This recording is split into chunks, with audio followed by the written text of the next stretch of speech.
Sa isang napakalamig na lugar na puno ng yelo at nyebe, nakatira ang maraming penguin. Kasama nila ang isang maliit na penguin na ang pangalan ay Pico. Isang araw, nakatayo si Pico sa gilid ng mataas na bangin ng yelo. Tahimik niyang pinapanood ang malawak at malamig na dagat sa ibaba. Ang ibang penguin ay masayang tumatalon mula sa bangin papunta sa dagat. Isa-isa silang sumisisid at mabilis na lumalangoy sa tubig. Inanood lamang sila ni Pico mula sa itaas. Para sa kanya, napakalalim at napakatakot ang malamig na dagat. Habang ang ibang penguin ay naglalaro at lumalangoy, si Pico ay nananatili lamang sa ibabaw ng yelo. Tahimik niyang pinagmamasdan ang kanyang mga kaibigan.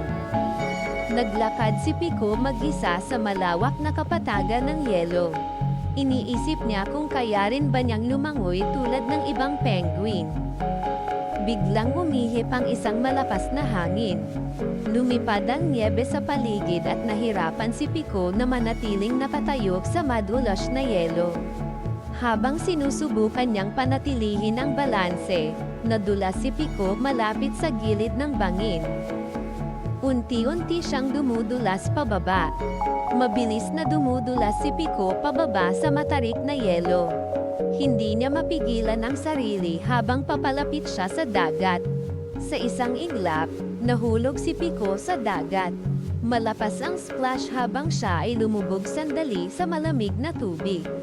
Sa una ay natakot si Pico at nagpanik. Iwinasiwas niya ang kanyang maliliit na flippers upang manatiling lumulutang. Maya-maya ay napansin niya na gumagalaw siya sa tubig. Sa bawat galaw ng kanyang flippers, dahan-dahan siyang lumalangoy. Unti-unti niyang natutunan kung paano gumalaw sa dagat. Para siyang dumudulas sa tubig habang lumulutang ang maliliit na bula. Lumapit ang ibang penguin at sumabay sa kanya. Sama-sama silang lumangoy at naglaro sa malamig na dagat. Pagkatapos ay humakyat si Pico pabalik sa yelo na may malaking ngiti. Hindi na siya takot tulad ng dati.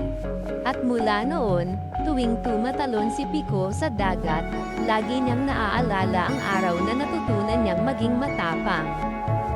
Dahil kung minsan, ang unang hakbang ng tapang ay isang maliit na talon lamang.